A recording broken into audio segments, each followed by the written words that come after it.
रहीम अस्सलाम वालेकुम, welcome to my channel education with Zia. कैसे हैं आप लोग? उम्मीद है सब ठीक ठाक होंगे, खैरियत से होंगे, खुश होंगे, जहाँ भी होंगे सेहतमंद होंगे। तो आज जो है मैं आपके साथ लेके आई हूँ पास्ट पेपर 3 है, जो कि भट्टीसन की बुक जो हमने स्टार्ट की है उसका पास्ट पेपर 3। पहले 2 पेपर जो है वो मैंने आपके साथ शेयर कर दिए। ये वो पेपर है जो कि बहुत ज़्यादा रिपीटेड क्वेश्चन और कह लें कि बहुत ज़्यादा इंपॉर्टेंट क्वेश्चन भी हैं ये। ठीक है, तो चलते हैं, स्टार्ट करते हैं पास्ट पेपर 3 की तरफ। पहला क्वेश्चन है, in teaching experienced members guide the immature ones for. तो टीचिंग जो है कोई भी जो एक्सपीरियंस्ड मेंबर्स है जिसने टीच करना है वो किस जो इमेच्योर होगा, जो स्टूडेंट होगा, उसको किस चीज़ के लिए गाइड करेगा? एडजस्टमेंट ऑफ लाइफ की तरफ। तो डी ऑप्शन जो है वो इसका ठीक है। सेकेंड है, which is not the focal point of triangular process of pupil. जी, आपको पता है एक ट्राईएंगुलर प्रोसेस है, एक पूरा जो भी लर्निंग प्रोसेस है उसमें 3 चीज़ें ट्रायंगल में, आपको पता है कि ट्रायंगल जो है उसकी 3 साइड्स होती हैं। तो इसमें 3 चीज़ें तो ठीक है, जबकि चौथी जो है वो इसमें इंक्लूड नहीं है, तो वो है जी टीचिंग मेथड्स। ठीक है, टीचिंग मेथड्स ट्रायंगुलर प्रोसेस में नहीं आते, टीचर, प्यूपिल और कंटेंट आ जाता है। ठीक है, तो इसका ए ऑप्शन जो है वो ठीक है। थर्ड है, the goal of teaching is. जी, तो तीसरे का है द गोल ऑफ टीचिंग, इसका है डिज़ायरेबल चेंज इन बिहेवियर। ठीक है, कुछ लोग जो है वो इसको इम्पार्ट नॉलेज को टिक करते हैं, लेकिन वो नहीं ठीक। डिज़ायरेबल चेंज इन बिहेवियर यानी कि टीचिंग का मकसद क्या है कि हमने जो हम पढ़ा रहे हैं उसका मकसद है कि हमने बच्चे में पॉजिटिव चेंज लेके आना है उसके बिहेवियर में। ठीक हो गया, या जो हम चेंज चाहते हैं वो लेके आना है। नेक्स्ट है the rules of presenting the contents to make them easy. Rules, अच्छा अब यहाँ पे जो चीज़ आपने याद रखनी है वो कीवर्ड है रूल्स वाला। ठीक है, तो रूल्स की जब बात है ये वो है Maxim's of teaching. Maxim's of teaching कौन से हैं? ये वो तरीके हैं, ये वो आप कह लें कि रूल्स हैं जिनको हम यूज़ करते हुए अपनी टीचिंग को ईजी बना लेते हैं। ठीक है, दीज आर द वेज, ठीक है, which make our teaching process easy. ठीक है, लाइक नाउन टू अननाउन पढ़ाना बच्चे को, कॉन्क्रीट टू ऑब्स्ट्रैक्ट पढ़ाना, ठीक है, इजी टू डिफ़िकल्ट पढ़ाना, तो ये मैक्सिम्स ऑफ टीचिंग आ जाएंगे। उसके बाद जी SOLO stand for structured of observed learning outcomes, तो इसका जी सी ऑप्शन ठीक है। SOLO taxonomy consist of dash levels, तो सोलो टेक्सोनॉमी जो है वो कितने लेवल्स पर मुश्तमिल है? तो ये है जी इसका सी ऑप्शन जो है वो ठीक है 4।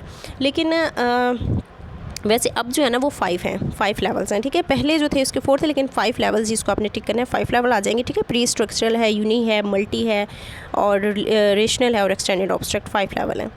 With reference to solo taxonomy one aspect, तो वन एस्पेक्ट जो है वो यूनिस्ट्रक्चरल में आ जाएगा। ठीक है, 2 और मोर एस्पेक्ट की जब हम बात करेंगे तो वो मल्टी में आ जाएगा।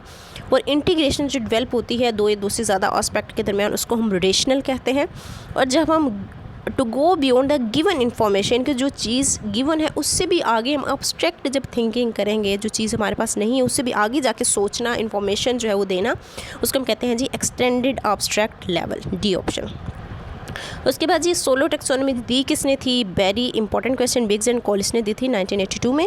ठीक है, जो students are passive in, student passive किस मेथड में होंगे? ऑफ कोर्स ये होगा जी लेक्चर मेथड, क्योंकि लेक्चर मेथड जो टीचर सेंटर्ड होता है, बाकी जो 3 है वो स्टूडेंट सेंटर्ड होते हैं। जो जिसमें स्टूडेंट सेंटर होंगे वो स्टूडेंट उसमें एक्टिव होंगे।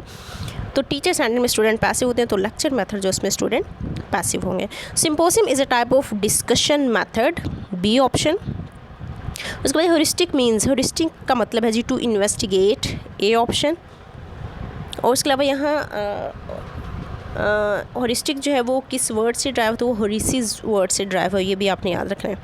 Armstrong was exponent of, Armstrong जो है ये हॉरिस्टिक मेथड के एक्सपोनेंट है, ये भी क्वेश्चन आ जाता है, तो ये आपने याद रखना है, डी ऑप्शन इसका ठीक है। According to Kilpatrick the types of projects are, ये क्वेश्चन बहुत दफ़ा आ चुका है। तो किलपैट्रिक जो थे वो प्रोजेक्ट मेथड भी इन्होंने दिया था, प्रोजेक्ट मेथड को ये बेस्ट मेथड समझते। तो इनके मुताबिक टाइप्स ऑफ प्रोजेक्ट कितने हैं? वो 4 हैं, सी ऑप्शन ठीक है। कहाँ कहीं पे 5 भी लिखा है, लेकिन इसका जो ऑप्शन ठीक है वो सी है। एक्टिविटी इन्वॉल्व, तो एक्टिविटी में हमारा फिजिकल एक्शन और मेंटल एक्शन दोनों इन्वॉल्व होते हैं, तो इसका सी ऑप्शन जो है वो ठीक होगा। We move from specific to general, तो स्पेसिफिक टू जनरल जो है वो इंडक्टिव मेथड में होता है। आप इसको IS के नाम से, IS से एक कीवर्ड बना लें, IS, तो इससे आपको याद रहेगा आई मीन इंडक्टिव और आई एस का मतलब होता है स्पेसिफिक। इनके आई एस का मतलब कि जब आप ऐसे से स्टार्ट करेंगे तो आई इंडक्टिव होगा। ठीक है, और जो डिडक्टिव है उसको आप DG के नाम से याद रख लें, DG। ठीक है, डेरा गाजी खान, DG यानी कि डिडक्टिव में जनरल टू स्पेसिफिक जाते हैं। ठीक हो गया।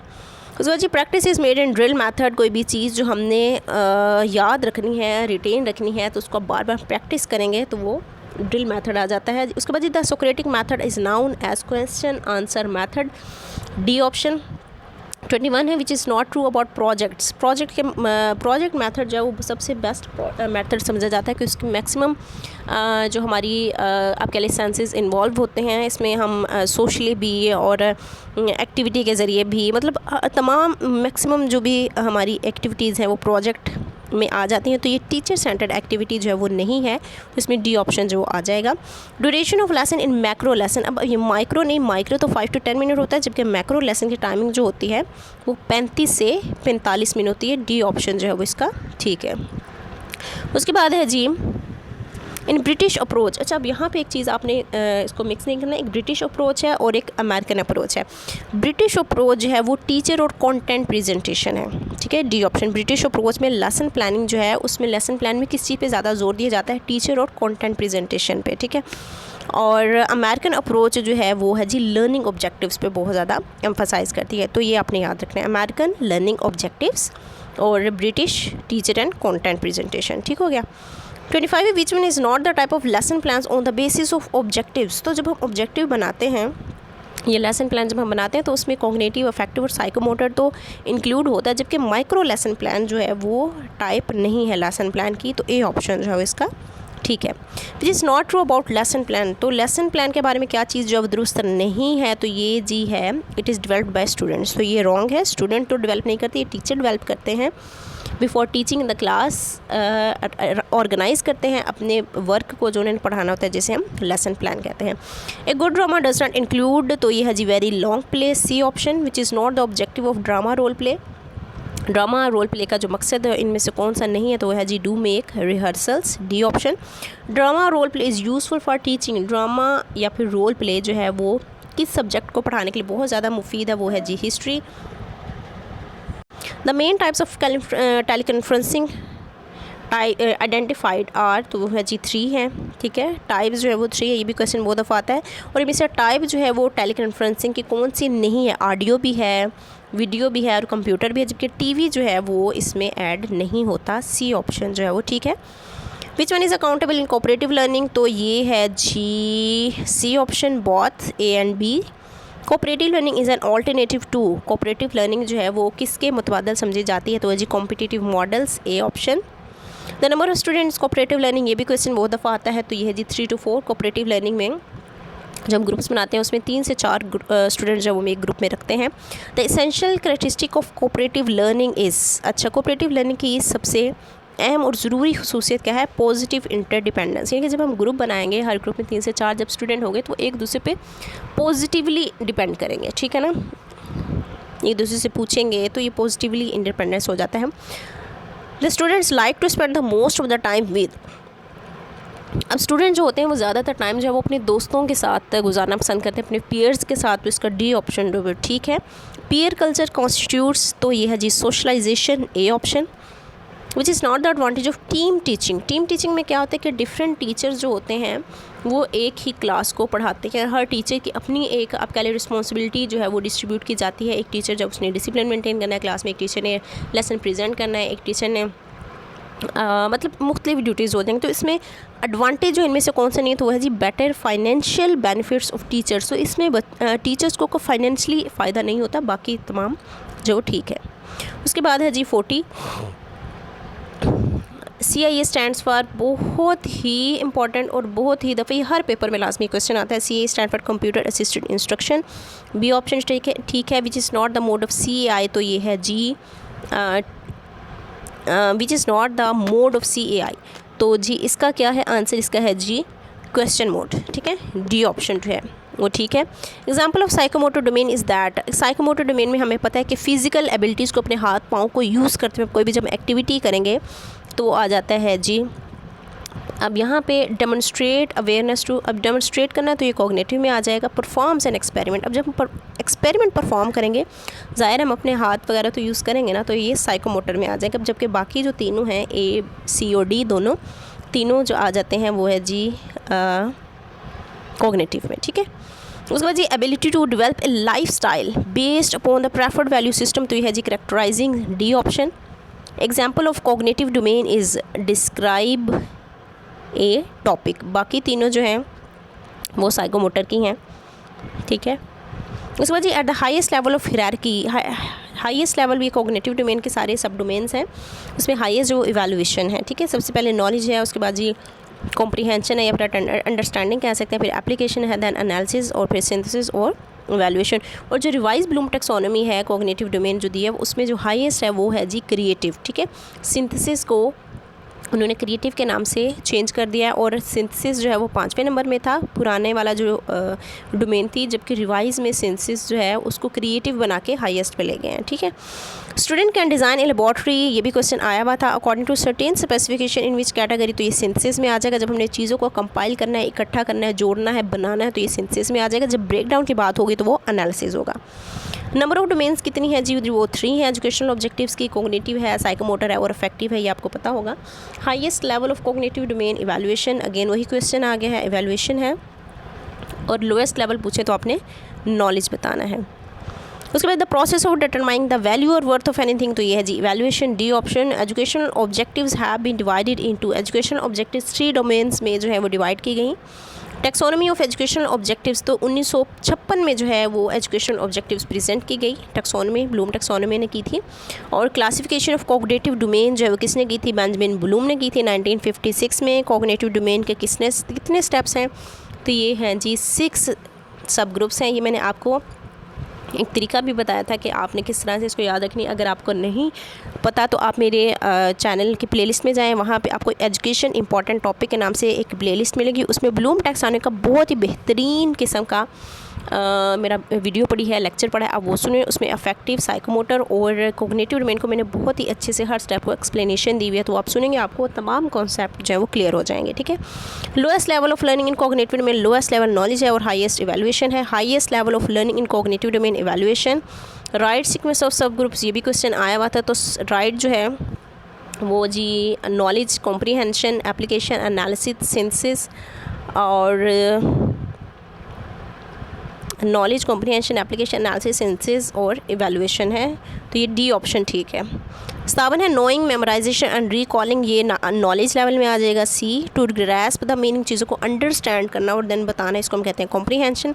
प्रीवियस मटेरियल को जब हम जो हमें पे ऑलरेडी पता होती है चीज़, उसको हम जब अप्लाई करते हैं, लाइक हमें अगर कोई फार्मूला आता है एज में बीकस के, उसको जब हमने इसको पुट करना है किसी क्वेश्चन को सॉल्व करने के लिए, तो ये एप्लीकेशन लेवल में आ जाएगा।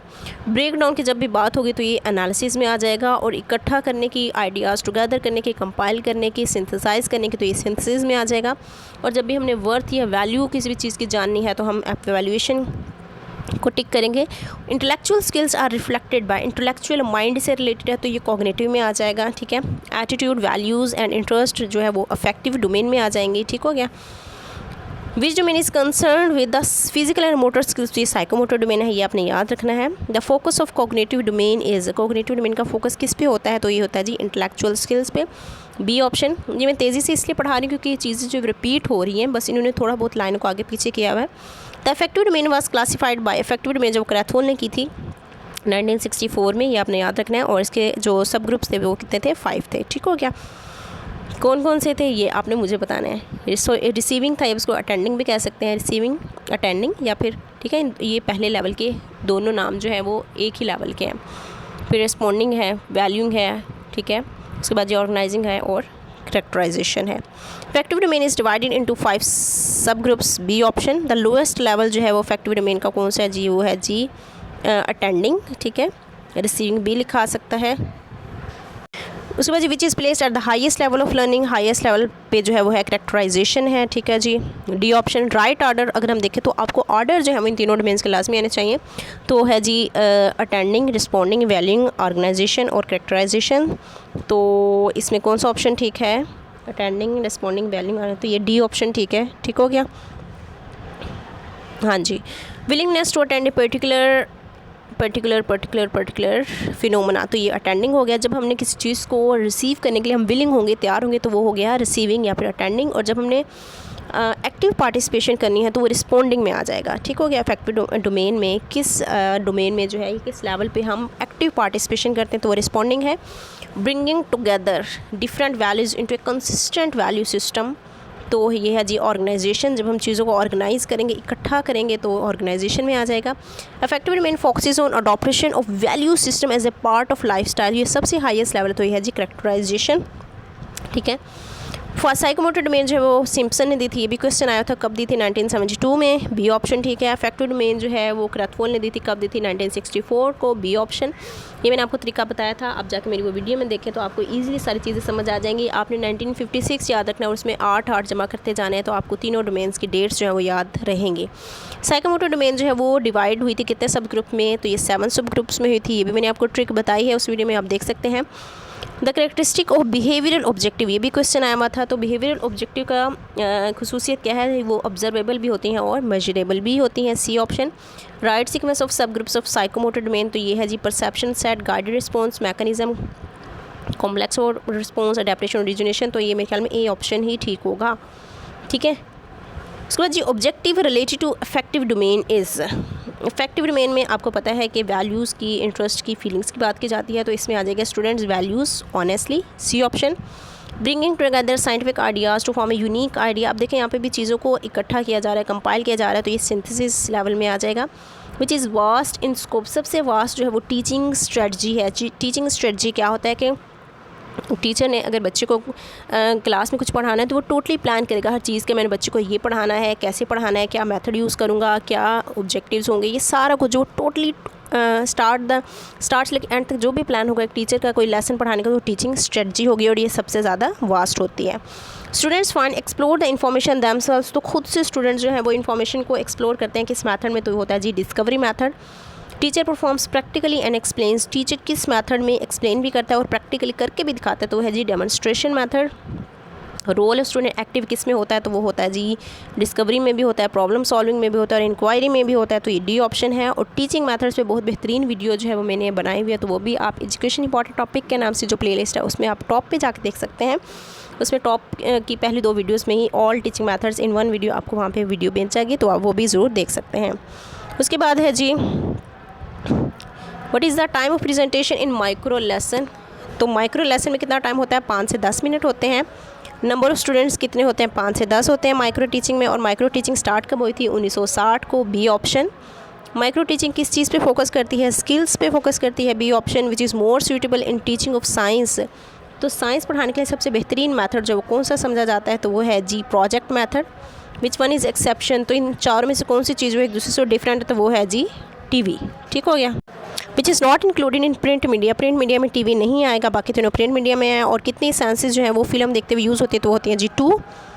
नॉलेज गेट, तो सेंस ऑफ सीइंग, देखने से कितने % नॉलेज हासिल होता है, 75% होता है। और लिसनिंग से 13% होता है, ठीक है, 13%। और टच से 6% और सेंस ऑफ स्मेल से 3% और टेस्ट से भी 3%। तो अजान हो रही है इसलिए मैं जल्दी जल्दी कंप्लीट कर रही हूँ। इसके साथ ही मैं आपको कहूँगी अल्लाह हाफ़िज़, अपना बहुत ज़्यादा ख्याल रखिएगा। चैनल पर नहीं है तो चैनल को सब्सक्राइब कर दें, वीडियो लाइक कीजिएगा। अल्लाह हाफ़िज़।